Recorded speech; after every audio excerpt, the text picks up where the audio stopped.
Hello everyone, this is Rick, and today we are going to read about the Sunga Dynasty, one of the most important ruler and the founder of the Sunga Dynasty was Pushyamitra Sunga. Hence, we are going to read about Pushyamitra Sunga in detail and also read about the contributions of this dynasty in the ancient period of Indian history. So, without doing any delay, let's get into details. The Shungas. Now, who were the Shungas? They came after the Mauryas and they ruled for about 150 years in the Indian subcontinent. Now, how did they rule and how important were they? Succession from the Mauryas. The Shungas succeeded the Mauryan Empire and ruled from 185 BC to 73 BC, beginning with Pushyamitra Sunga, who usurped the throne by assassinating Brihadatta. Brihadatta was the last Mauryan empire and emperor, and Pushyamitra Sunga killed him and assassinated the throne in around 73 BC. The Shunga dynasty ruled for 112 years, starting with Pushyamitra's 36-year reign. This was the most important time of Shunga dynasty, that is, the 36-year reign of Pushyamitra Sunga. And in total, the Shunga dynasty ruled for 112 years. What are the sources from where we come to know about the Shungas? The primary sources included the Puranas, Harshacharita by Bana, and the Mahabhasya by Patanjali. So, most of these texts were written a lot after the Shunga dynasty, a lot many years after the rule of Shungas, but still they mention a lot about the Shunga dynasty. Harshacharita by Bana was written in around 7th century AD by Banavatta, and Mahabhasya of Patanjali was written during the Gupta period. Hence, even after so many years, the we come to know about the importance of Shunga.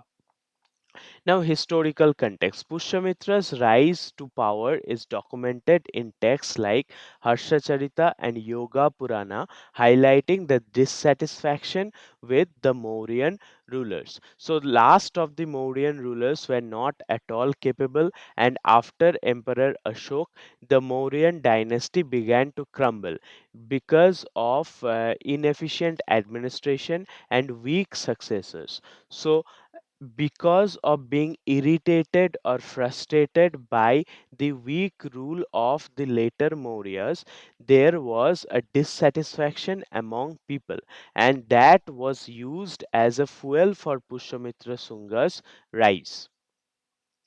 He is noted for campaigns against Greek invaders and efforts to stabilize the empire amidst administrative breakdowns. So, even though there were many administrative breakdowns at the time of the later Mauryas, Pushyamitra Sunga is very much significant for his campaigns against foreign invaders and also for his efforts to restabilize the administration of the Indian subcontinent, especially the northern and central part. Now, sources of Shunga history. We will read about the sources from where we come to know about the Shunga dynasty. Information comes from Puranas, Harshacharita by Banavatta, and Patanjali's Mahabhasya. So these are the three main categories of text from where we come to know a lot about the Shunga history. Harshacharita by Bana and Patanjali's Mahabhasya were composed a lot later to the time period of the Shungas, but still we get to know a great deal of information about the Shungas from them.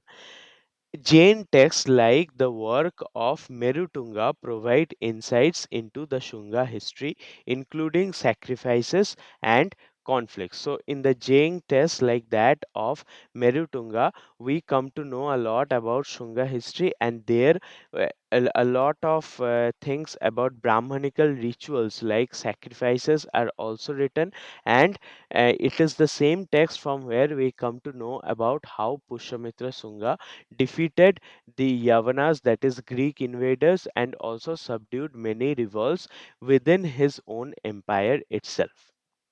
The Ayodhya inscription of Dhanadeva documents Pushyamitra's sacrifices. So Pushyamitra performed a lot of sacrificial rituals according to Brahmanical tradition, and one such sacrificial rituals has been well documented in the Ayodhya inscription of Dhanadeva. This text discusses religious and administrative aspects of the Shunga period, and that text is Divya Vadana. So, Divya Vadana is a text that discusses how was the religious and administrative situation during the Shunga times. The Tibetan historian Taranath and various other texts offers details on political and religious environment of the time. So there is Tibetan text by historian Taranath, who is a Tibetan historian, and there are many other texts also related to Shunga history which offer proper details about the political and religious environment during the times of Shunga dynasty. Now, origin of the Shungas. Where did they come from and how were they significant? Brahmana lineage. According to Panini, the Shungas were Brahmanas and Bharadwaj Gotra. So, Bharadwaj Gotra is a genealogical term. Gotra is a genealogical attribution given to people following the Sanatan Dharma or Brahmanical tradition. So, according to Panini, the Shungas were Brahmins, and they belonged from Bharadwaj Gotra, with many serving as generals like Dronacharya and Kripacharya. So Dronacharya and Kripacharya, who were figures in Indian history, especially in Mahabharata, they were also they were also belonging from Bharadwaj Gotra. So like them, from the same lineage, the Shungas seem to have been originated. Pushyamitra belonged to family of royal chaplain of the Mauryas, a high theological position. So they belong to a high ranking family within the Mauryan Empire, and that is the royal chaplain of the Mauryas, and that is a very high position within the Mauryan administration. So he used his position within the Mauryan administration to overthrow the Mauryan Empire and establish a rule of his own dynasty. K.P. Jaiswal suggests the Shungas were Brahmana descent, possibly connected with the Iranian Mithra worshippers. So, Iranian Mithra worshippers are a sect of people who worship the Iranian deity called Mithra. And K.P. Jaiswal is of the opinion that the Shungas belong to Brahmanas descent, or the Brahmins who worshipped the Mithra deity in the Iranian culture. Pushyamitra is depicted as being lineally descended from the Mauryas. So, according to Divya Vadana, Pushyamitra is a direct descendant from one of the lineages of the Mauryan dynasty. So, that was what the Divya Vadana said.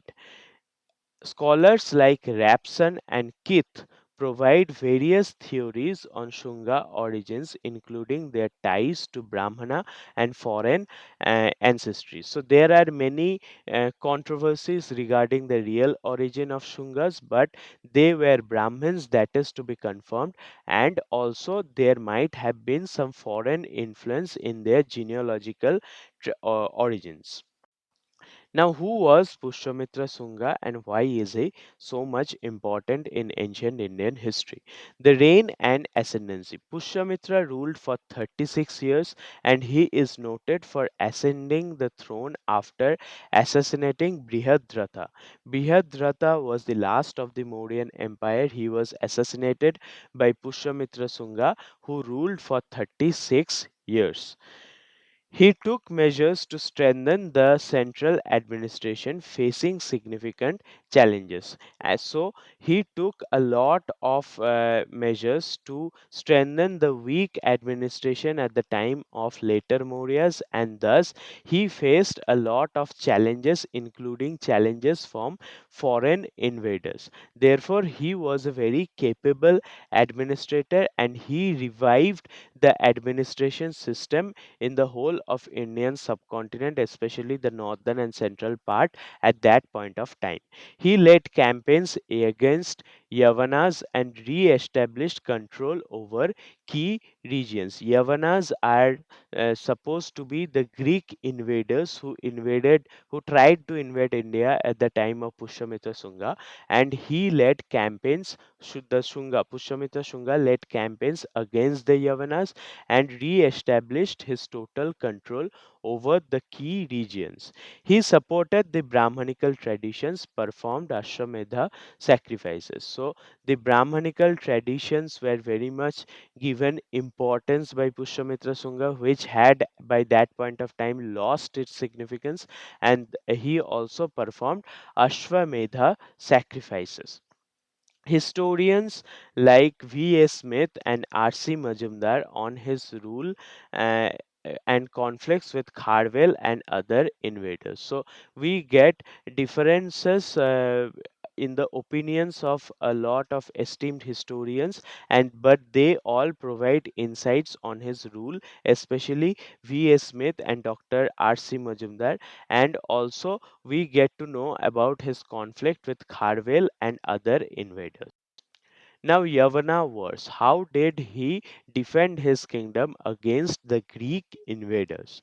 Early in his reign, Pushyamitra fought the Yavanas, who are the Greeks, and it has been documented in Gargi Samhita. So, Gargi Samhita is a Brahmanical text where it has been documented that Pushyamitra fought with the Yavanas in the early years of his reign. Greek invasions reached cities like Saket, Panchal, and Mathura. So, these are the places up to which the Greek invasions reached. And when we see cities like Panchal and Mathura, we come to know that it reached almost to the central part of North Indian subcontinent. And thus, defending his kingdom against the Greek was very much important. Successfully repelled the invasions, defeating leaders like Demetrius. So Demetrius was the one of the most powerful Greek rulers at that point of time, and he was defeated by Pushyamitra Sunga, and also Pushyamitra Sunga repelled the Greek invasions, and thus he defended his own kingdom against the Greek invaders. Further conflicts with Yavanas under his grandson Vasumitra. So it was not that the Yavanas were defeated once and for all, but at the time of his grandson Vasumitra, again the Greeks tried to invade and there was further conflict. Historians like Dr. R.C. Majumdar and V.A. Smith discusses this wars in great detail. You can go through their books in order to understand the significance of these wars and how they were fought. So we can understand that Yavana wars was very much significant in order to stop the Greeks from occupying the Indian subcontinent. War with Vidarbha. Pushyamitra did not only repel the Yavana invaders but also fought significant war with Vidarbha. Conflict with Yajnasena. Pushyamitra's son, yeah, Agnimitra, fought against Yajnasena, the king of Vidarbha. So this was not directly fought by Pushyamitra Sunga. It was started by Pushyamitra Sunga, but his son Agnimitra fought the war against Yajnasena, who was the king of Vidarbha kingdom. In Kalidasa's Malavika Agnimitram, it has been recorded that the Agnimitra's victory and political dynamics of the period. In Malavika Agnimitram, we see Kalidasa writing about the victory of Agnimitra over Yajnasena, who was the king of Vidarbha, and there the political impact of this war has also been stated. Pushyamitra strategic retreats to fortify positions in critical regions. So Pushyamitra is very much significant not only for the wars he fought but also for the strategy of withdrawal. Sometimes Pushyamitra withdrawed from the area of conflict in order to fortify his positions in critical regions. Various viceroys and generals played significant roles in these wars. So there was a hierarchy of command within the army, and that was very much used by Pushyamitra Sunga in order to fight wars with different kingdoms. And so we get to know that he was not the only authority in his military campaigns. There were various generals and viceroy who also played significant role in winning these wars on behalf of the Sunga dynasty. Inscriptions and literary sources provide detailed accounts of these conflicts. So, from many inscriptions and literary sources like that of Divya Vadana and Malavika Agnimitram, also records from Banabhatta's stories, we get to know a lot about the details about the conflicts of Pushyamitra Sunga with other kingdoms. Now, horse sacrifices. What were the Brahmanical traditions revived by Pushyamitra Sunga? And the most of important among them were the sacrificial rituals. Ashvamedha Yajna. Pushyamitra performed two horse sacrifices as documented in the Ayodhya inscription of Dhanadeva and Malavika Agnimatram by Kalidas. So these were the two Ashwamedha sacrifices. It is done in order to prove his superiority and dominion over the neighboring kingdoms. So two Ashwamedha sacrifices were performed by Pushyamitra, and that has been very well documented in the Ayodhya inscription. The first sacrifice was conducted after ascending the throne, symbolizing his claim to power. So the first sacrifice was done right after he ascended the throne after killing Brihadratha, and that was done in order to prove his dominion over others. So that was the point of first sacrifice. The second sacrifice was held towards the end of his reign to reaffirm his authority. So after about 30 years, he was thought to be a very weak administrator, and therefore to regain control over his kingdom or to reaffirm his reign over others or to prove his authority that he did not decline like that of the Mauryas, he held the second sacrifice. Patanjali and other Brahmanical priests officiated the sacrifices. So Patanjali was one of the Brahmanical priest who was there in the sacrificial rituals and who officiated it, and that has been documented in Patanjali's Mahabhasya. Historical accounts state that V.A. Smith and other historians analyzed all these historical accounts and provided detailed descriptions of these sacrificial rituals.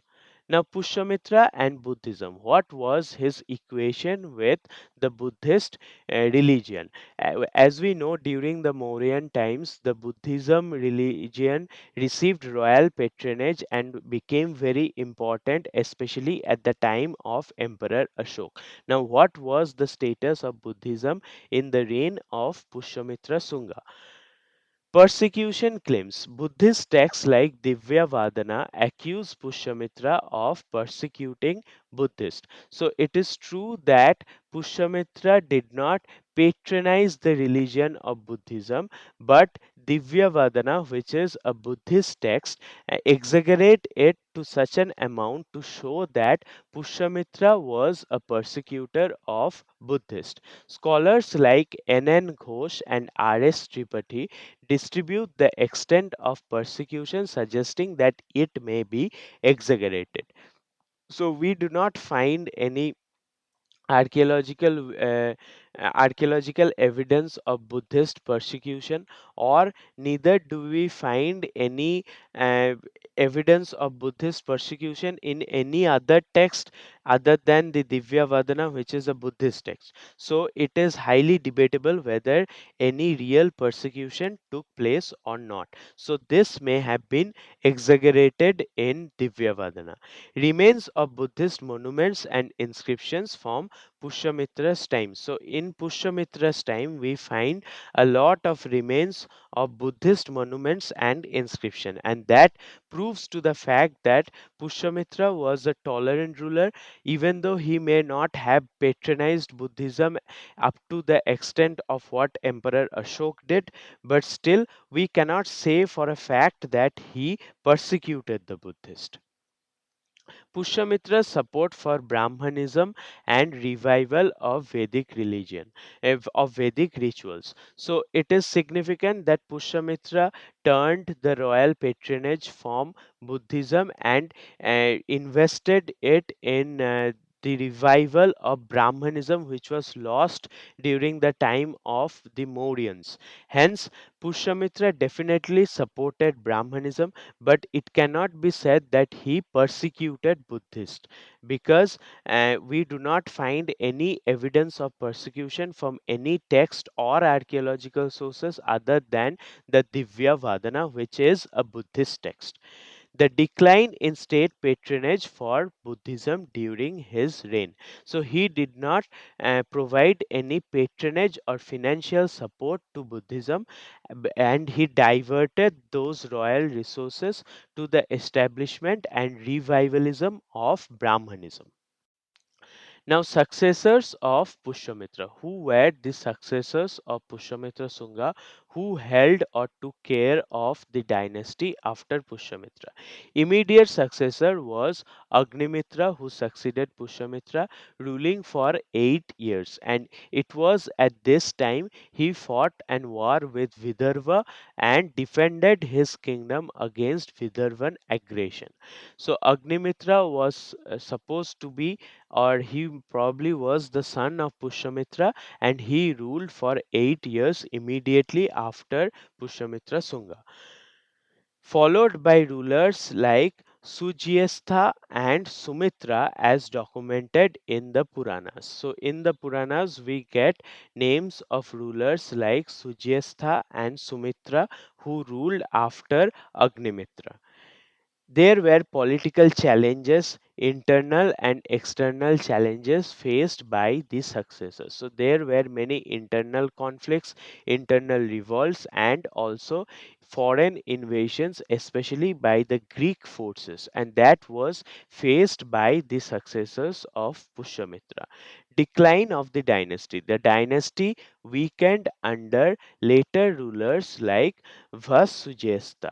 So Vasujesta was one of the significant later rulers who was very weak, and he is significant for being weak only because during his time there were a lot of foreign invasions and also internal conflicts, and he was in no position to reaffirm his control or authority over the empire that Pushyamitra Sunga had built. Varied accounts from historians like Banavatta and Puranas on succession and rule. So there are different contradictory statements in accounts of different historians or writers at that time regarding who succeeded whom and how was their rule. But it can be said that after Pushyamitra and Agnimitra, the dynasty came to a decline. Importance of the Shunga period. Why was this period very important in ancient Indian history?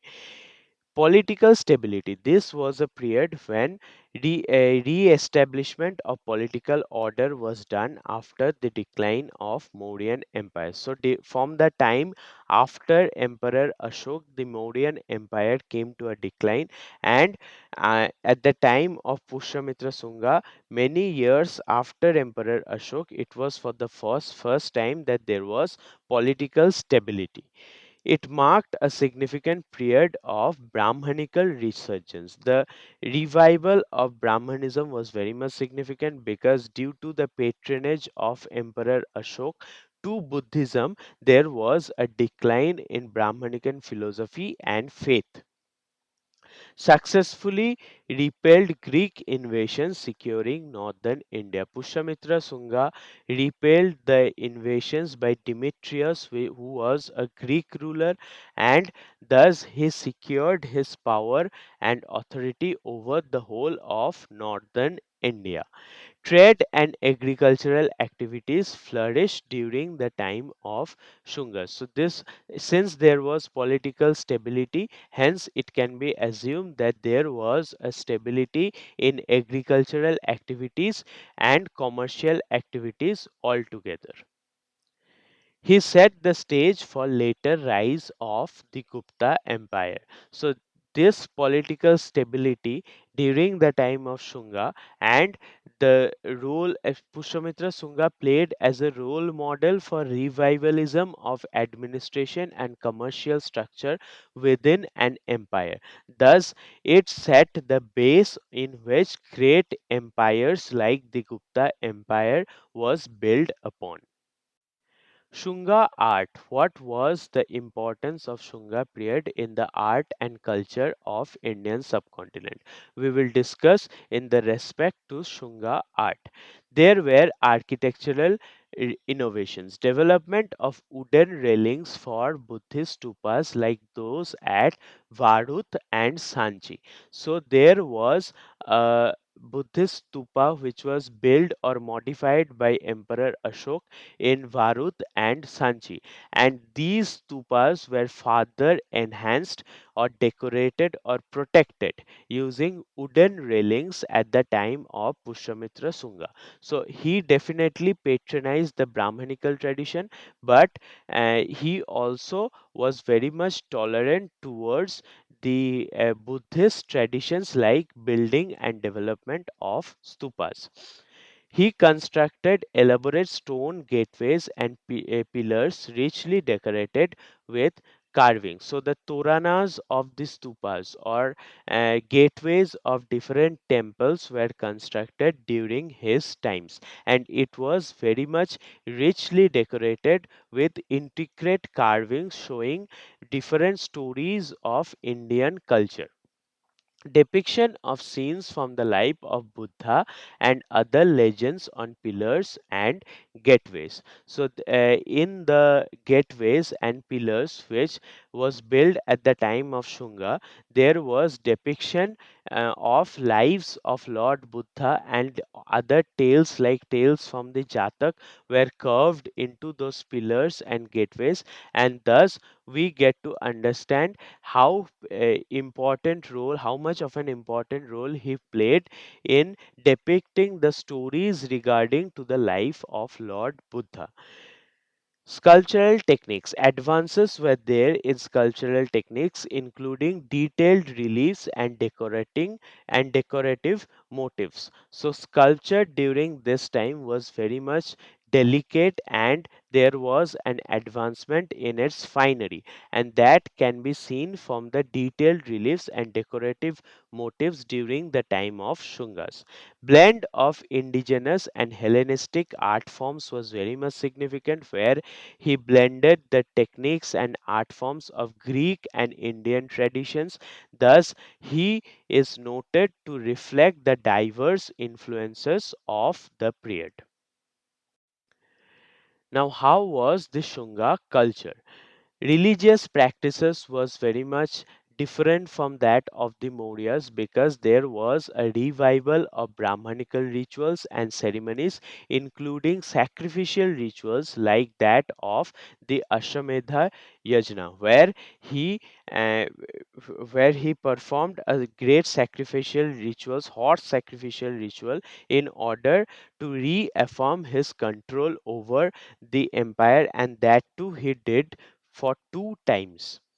Works of literature like Kalidasa's Malvika Agnimitram reflecting the cultural menu. Even though this was done a lot after the time of Shungas, but still, from his work, from the works of Kalidas, we get to know how much influence the Shunga culture had over the culture of Indian subcontinent. He continued patronage of education, with Brahmanical schools flourishing. So during the time of Shungas, there was a special patronage given towards education, means investment, royal investment was done on education, and thus there were Brahmanical schools flourishing, which is the Gurukul culture was very much evident from the time of Shunga period. There was reinforcement of Varna system and Brahmanical social order. So the Varna system, which is attributing caste to people on the basis of occupation, was very much reinforced by Pushyamitra Sunga and his successors, and thus Brahmanical social order was re-established at the time period of Sunga dynasty. Interaction and integration of various cultural and religious traditions, including Jainism and Buddhism. So, during the time of Shunga dynasty, there were different kinds of religious traditions flourishing together, including Jainism, Buddhism, and Brahmanical culture. Now, in concluding overview, we will go through a summary of the entire presentation. The Sunga dynasty, established by Pushyamitra Sunga after overthrowing the Mauryas, marked a period of political stability and re-establishment of central control over the empire. Pushamitra's successful campaigns against the Yavanas and other invaders, along with his strategic military actions, helped secure the northern borders of India and reassert dominance over key regions. The Shunga period saw a significant revival of Brahmanical traditions and rituals, with Pushyamitra performing notable sacrifices like Ashvamedha Yajna, signaling the restoration of Vedic culture.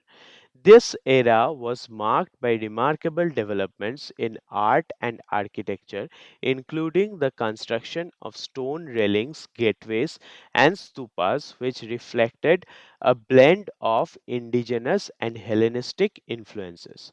The period witnessed a complex interplay of religious influences, with a shift towards Brahmanism and claims of Buddhist persecution, though the historical evidence on later remains debated among scholars.